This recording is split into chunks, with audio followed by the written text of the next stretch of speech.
Welcome to Faith Across Borders. I'm your host, Graham Joseph Hill. Faith Across Borders is a podcast that is catalysing innovative Christian faith through global conversations and local initiatives. Each week we bring you insightful conversations with experts, leaders and visionaries around the world who bring new perspectives in growing your faith in your spiritual journey. Today's special guest is Daniel Bourdanné, General Secretary of the International Fellowship of Evangelical Students and the recipient of the 2018 Abraham Kuyper Prize for Excellence in Reformed Theology and Public Life. For sponsorship inquiries, please email faithacrossborders@gmail.com. Please stay tuned. As you travel, what's your sense about the greatest challenges facing the church today?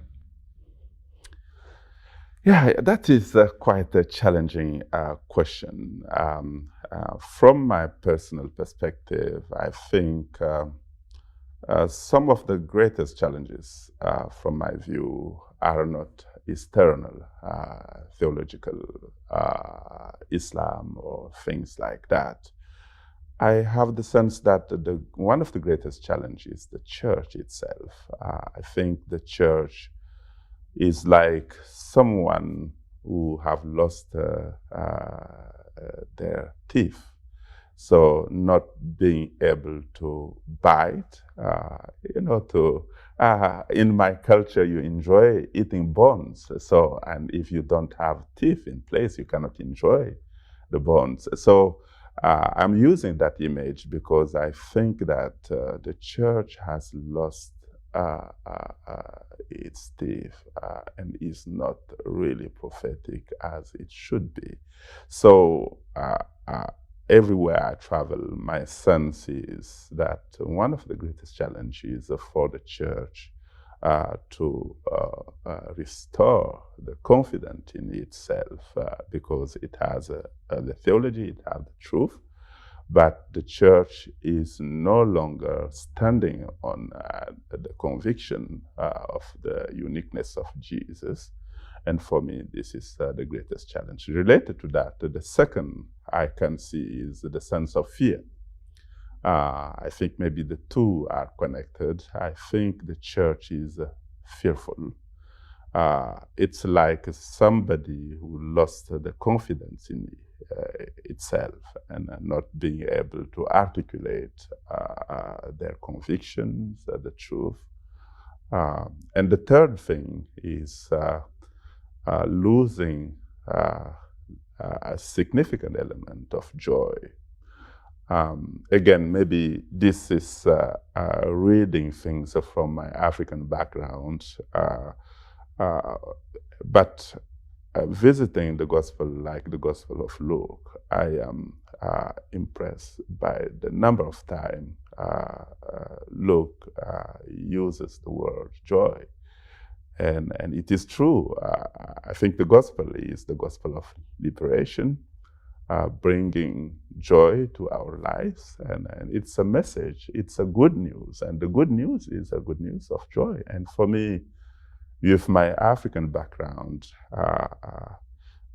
looking at the history of Africa that went through different sort of slavery, the Arab slavery, the Western slavery, the colonization.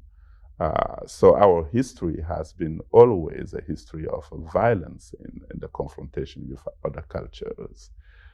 And then having a sense of good news, making you free, even if you are not joyful by nature, there is a sense of excitement. And I think the church have to recover the dimension of joy, who is exciting, who can communicate the excitement, the passion, and who can also communicate the hope to the rest of the world. So for me, those are the main things I will see as the challenges. And of course, you can add to that the external challenges like the pluralism, so going on, The world is redesigning itself culturally, and we don't know what will be the future. So it's in process, and so it gives us a sense of insecurity, including theologically. And from the missiological perspective, we are searching. Those are the kind of challenges I can mention briefly. Yeah. As you know, there's been a lot of talk about what it means for the church to be missionary today. I think that conversation is happening not only in the West, but a global conversation. If I asked you what is the mission of the church, how would you answer that question? What is the mission of the church, and how does it pursue that mission? Again, the church cannot have a mission on its own, and the mission of the church is the mission of God. And for me, it brings me to the heart of the gospel, which is the incarnational gospel. Jesus coming, living among us, even though we are not receiving him, he still come down, living his privileges and to be with us, to identify itself with us. And for me, the mission of the church today is to recover the mission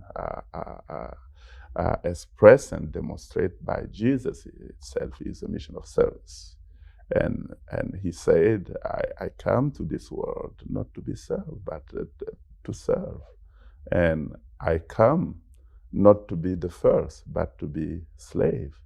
And I come to die. So that movement from going down, not seeking being the first, but being slave, servant, and dying, that should be the mission of the church today. It's not just about the proclamation in an aggressive way, you need to be saved. It's really for the church to be servant of our world in different ways. And actually looking at the heart of the gospel, things doesn't end with the death of Jesus. There is a resurrection provided by God. So it suggested that God is actually helping us to do things in his way, not in the way of the world, serving the community because he has the power to provide the resurrection to the church. And if the church is not ready to die, then the church will not experiment the miracle of the resurrection, because that is God's power. So we cannot change the world, but God is suggesting that our mission as a church is to make ourselves really available to the world, and he will bring the revival. And I think we have to rediscover that mission of service to our communities. Yeah. I mean, one of the challenges we seem to face today also is making disciples in a global consumeristic society. How does the church go about making disciples today? What are some of the things that the church needs to rediscover to do this well?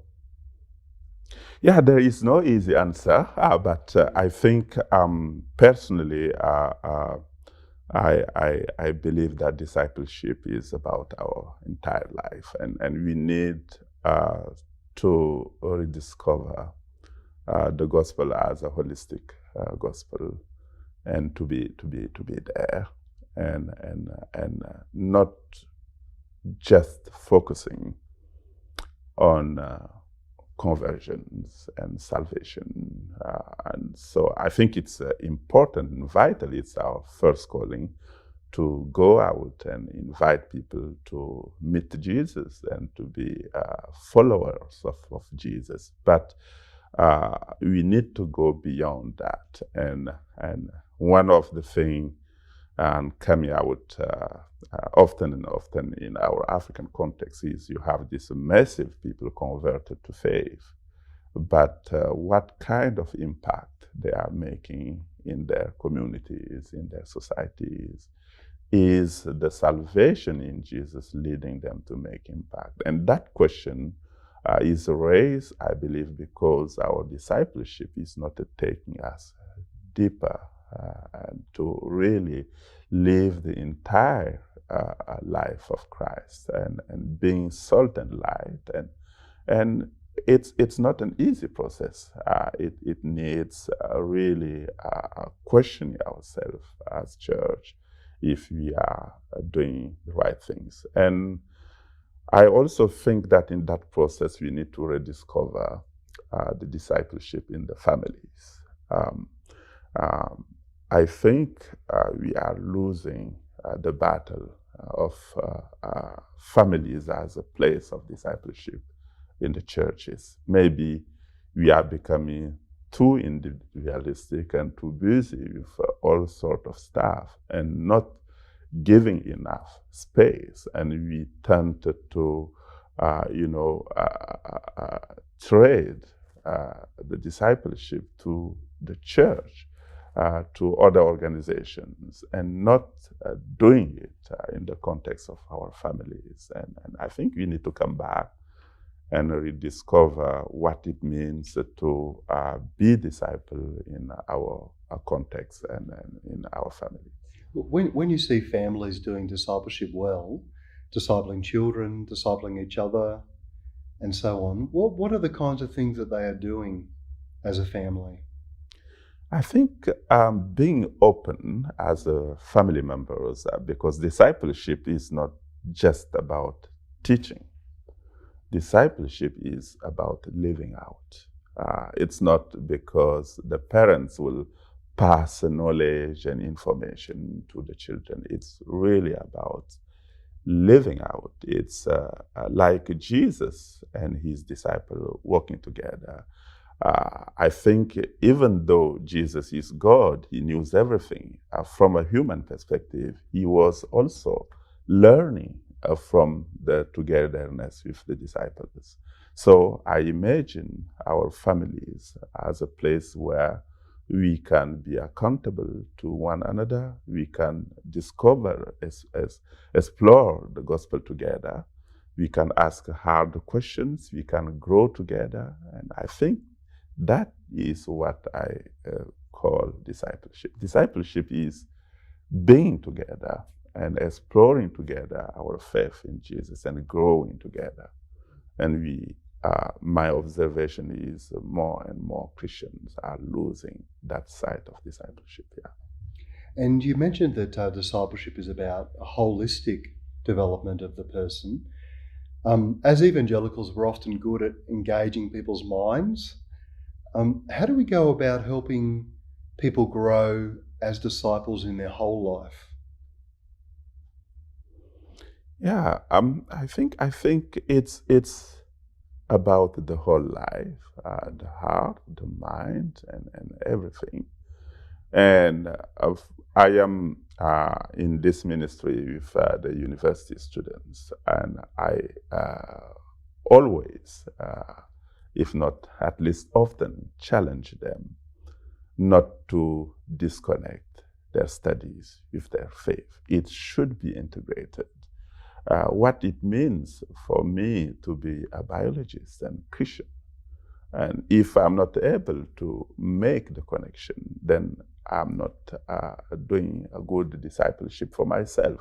I need to be intentional and in building the connection between where I stand, and so that when I'm out in the marketplace, so I can really connect, engage, not as an external person who is coming there in the marketplace, but as a part of the ecosystem and being part of the community. So we need to understand the discipleship in a very holistic way, in the sense that we integrate our heart, our emotions, our mind, and make a clear connection between our faith and all areas of life we are engaged in. Yeah. Now, you're African and you travel all over the world, but you're living in the UK at the moment.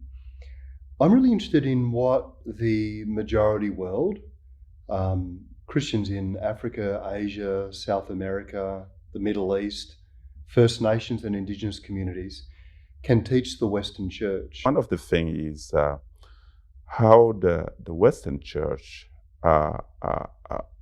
can learn about being weak like Jesus.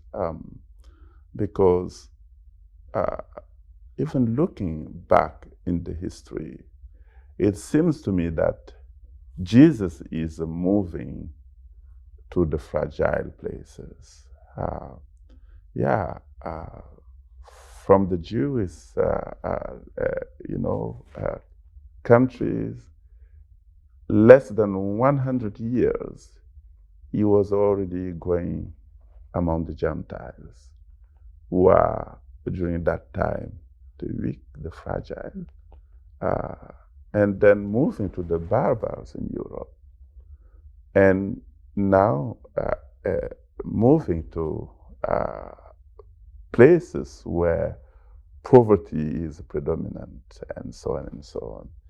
I think one of the things from my view is when a society becomes too autonomous, independent, they are giving no more place to Jesus and welcoming him. And then he go where he can be welcome. So one thing the Western Church can learn is how can we make ourselves a place of humility to welcome Jesus. It's not about material possession. It's about our heart, the disposition of our heart. Are we humble enough to suggest that, yes, here we have everything, but we still need Jesus? So that can be a lesson to learn. The second thing I will throw out is how we relate to the entire spiritual things. I think in the West, I'm living in the West, I identify myself also with the Western churches. The Enlightenment,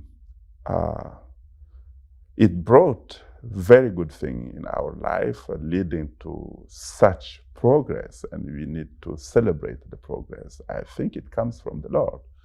But at the same time, it makes us autonomous, and we become more and more blind to the spiritual realities. We don't see the engagement with the gospel no longer as a spiritual combat, as a spiritual battle.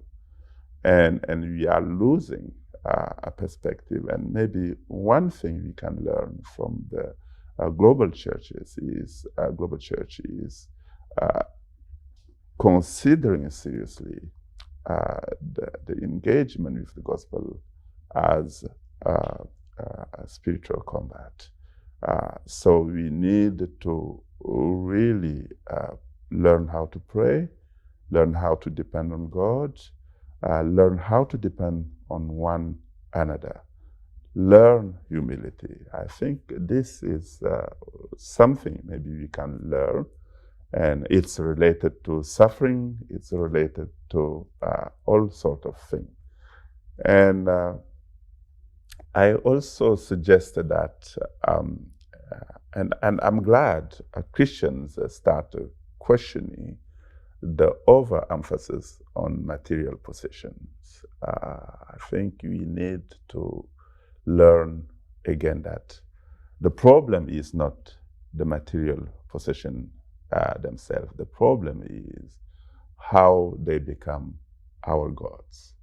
And we need to give space for God, and maybe having a little bit a different perspective and saying these material possessions are the blessing from God, and they should not take us from God. In contrary, they should lead us to more acts of worship and those are the kind of things. And finally, I suggest that maybe the church in the West should rethink how they read the Bible, and maybe realizing that they don't have the monopoly of a good interpretation of the Bible. And maybe they can learn that maybe other part of the world can approach the Bible in a different way, and yet God is able to speak to them. And again, it's maybe connected with the Enlightenment, who think that everything needs to be inductive, rational, and so on. And you take the text, and so if there is a proposition here, you make a deduction. And this is how we read the Bible, and we have shaped by that culture. But I believe that may not be the only way of listening to God. And we need to be open to learn and to explore together as a community if we cannot be enriched from different approaches. Very often I have the sense that we, from the Western perspective, we quickly reject other way of looking at the scripture, and we don't take even the time. And it needs time. I'm not talking about 5 minutes. It's take decades. The way we have developed actually the biblical sciences took hundreds and hundreds of years. So it's not about a 5 minutes thing. It's about giving space, allowing space of freedom and listening to learn together as a community how we can discern from God's word in different perspectives. And it would seem to me that it's good for local churches to learn from global conversations, and global churches get fed by conversations happening at local level as well. So have you seen examples of where that's working well? Do you have any thoughts about how we might encourage those kinds of conversations, global and local conversations, to enrich each other? I don't have right away in mind many spaces where the global conversations are taking place. From our ministry, IFES, because we intentionally emphasize our diversity, theological diversity, cultural diversity. So it's naturally create a space for the students as a way to explore and so on. And when you look back, for example, during the Lausanne Congress in 1974, the emphasis on the holistic gospel was predominantly coming from Latin America. And when you look at the people who were leading it, you have names like Samuel Escobar, René Padilla. They were involved in IFES. So even though the movement was not such huge during those days, still their connection with other people was able to shape them, to shape their theology, to rethink it. I think we need to more and more be intentional in creating such kind of space. Lausanne could be a space like that, but we need more and more spaces like that. And yet, one of the challenges the church is facing, I haven't mentioned, is actually the challenge of fragmentation. And the church is so fragmented about some little issues and who are preventing us to build a real space of dialogue and of discussion, engaging with the difficult things in order to grow together. How do we hold that tension together of dialogue and diversity, theological and cultural, on the one hand, and the kind of inevitable slide towards conflict or fragmentation? How do we deal with that tension that seems to emerge for us all the time? I think very often the tensions are important and we need to maintain them because we need at some point to be concerned about the integrity of the gospel. And that will lead to some tensions, and they need to be healthy tensions. But I think one of the issues is we need to find some tools to manage the tension. And one of the tools, from my perspective, a key tool is leadership. So we need to have leaders, worldwide Christian leaders, who are the kind of people who can bring us together and absorb the tensions and create a space of trust so that we can dialogue. And unfortunately, my sense is we don't have many of those kind of leaders anymore during this time. And so it's difficult to manage the tension. It's about the management of the tension because the tension is healthy. It's inevitable, but we need to pray so that God can raise more and more global leaders who can help us to sit together around the key things about the gospel. And most of us, we have a doctrinal base, at least in the evangelical community. And we can agree on some of the essential things regarding the gospel, even though we disagree on some of the things. And the agreement about the essentials would help us to have a space for dialogue.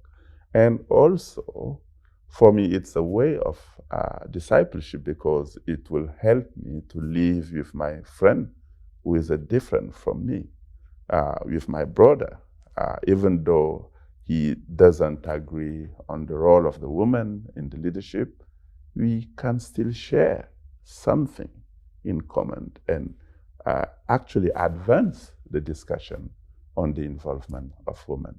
So this is how I see the way forward to manage the tension, a healthy tension, in fact, yeah. And it seems like there are some spaces that are being created for evangelicals and Protestants to gather together across the globe to discuss issues, to listen to each other.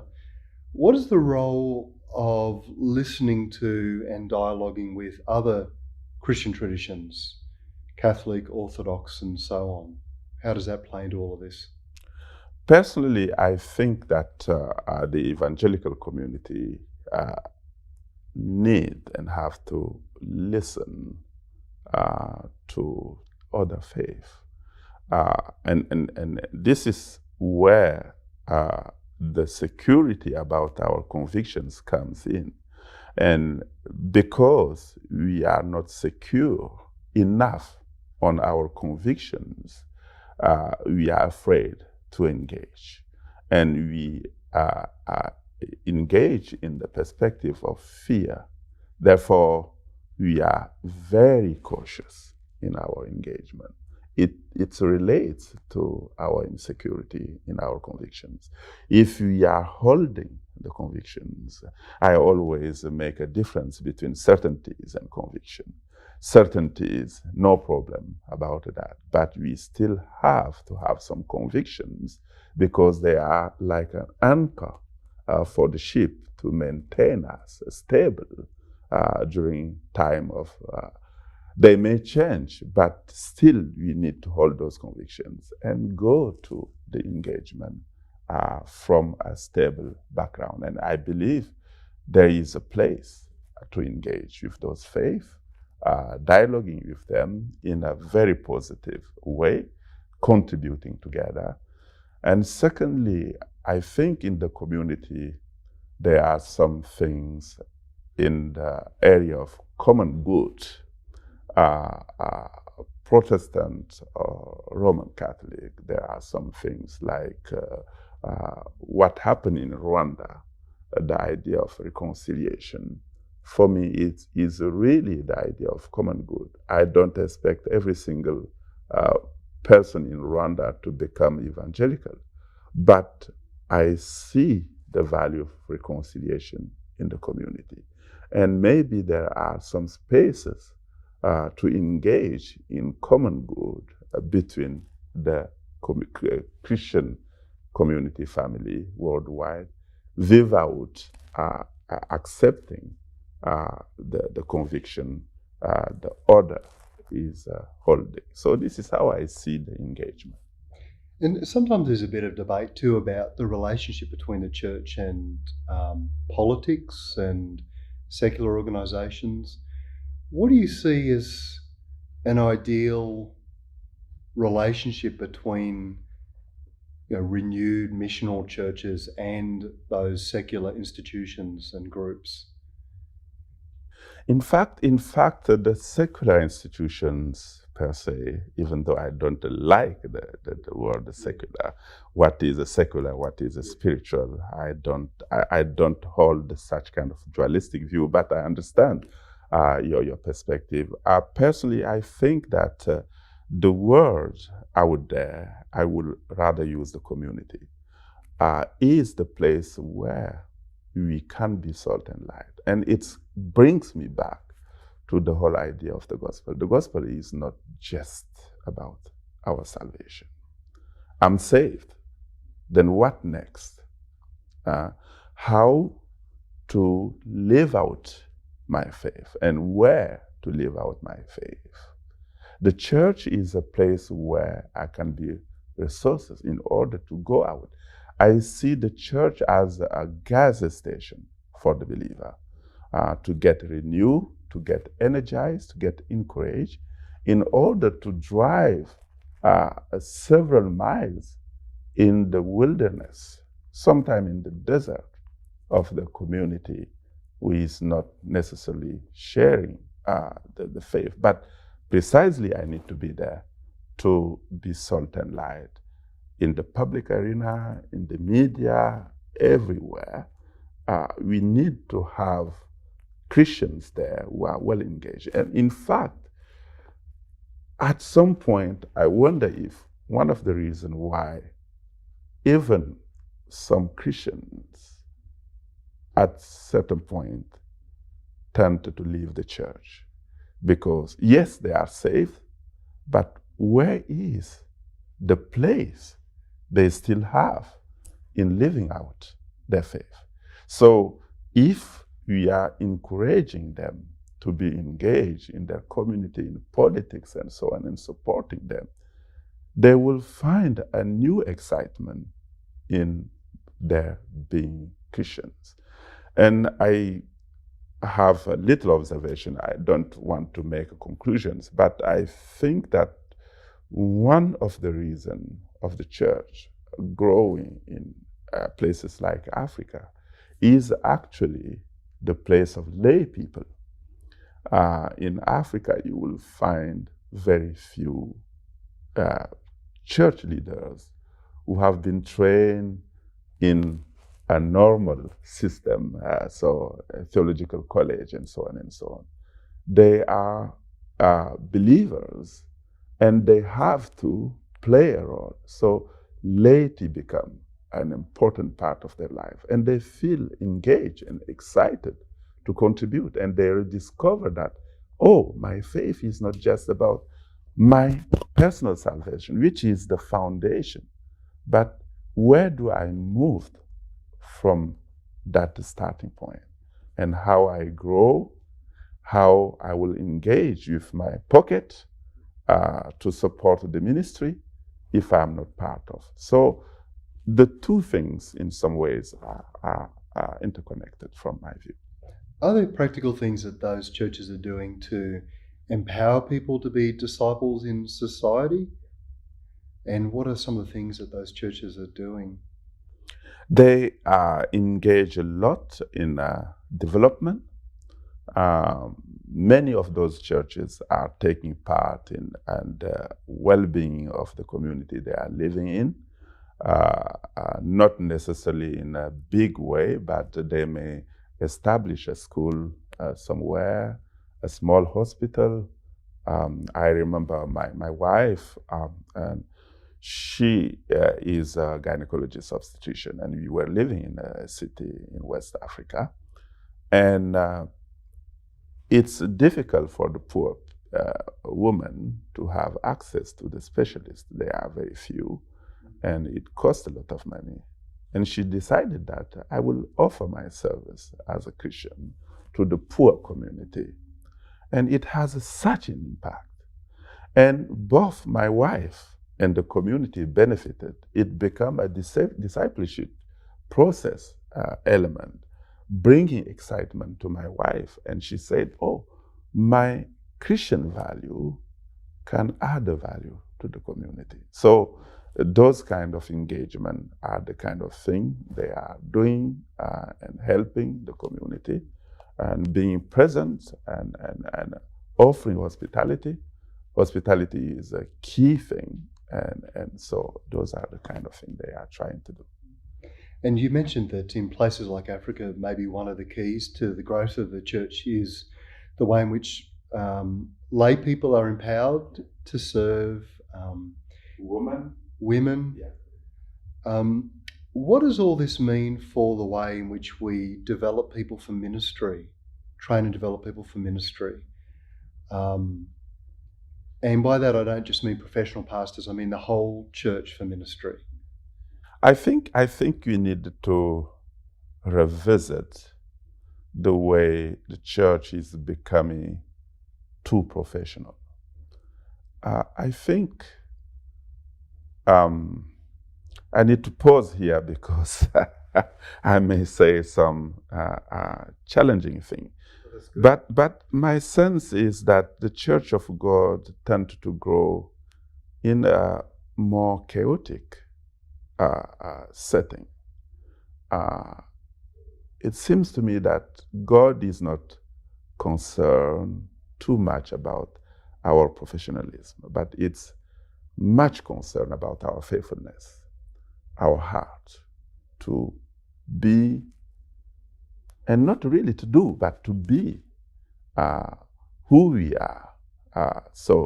But I can understand the pressure of our society, who is inviting us to be more and more professional.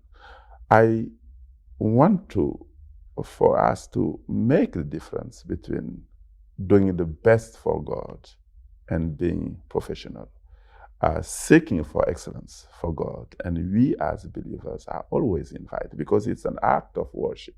It's coming from our heart. There is a nuance between seeking excellence and being too professional. We tend to professionalize too much the ministry. I think it's not helping the participation, the contribution. And again, looking across the line,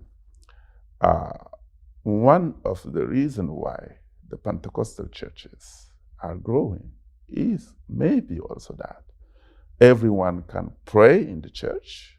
So it seems to be chaotic sometimes, but what it brings is suggesting that everyone has a freedom to participate.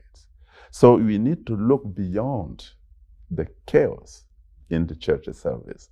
I may not feel always comfortable in that setting, but the lesson that I'm picking is it allows every single member of the community to participate.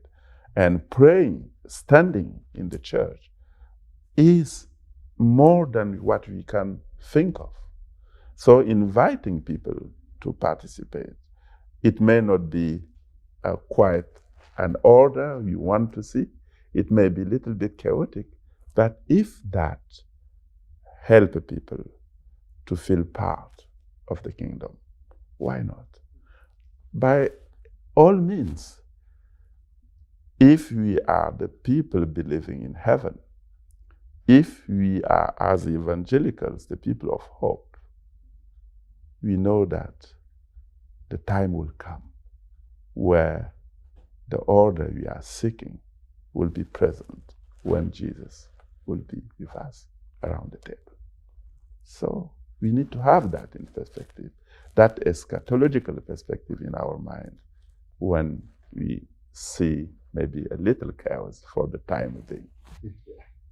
I really appreciate the time you've given us today to share something of your passion for Jesus and for mission and for the church and theology.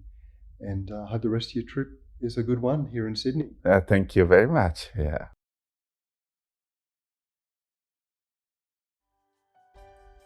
Thank you for joining us on today's episode of Faith Across Borders. If you want to stay connected with us and receive updates on future episodes, be sure to subscribe to our podcast on Apple Music and Spotify. You can also follow us on social media at Faith Across Borders to join the conversation and share your thoughts. Stay tuned for more engaging discussions and enlightening episodes.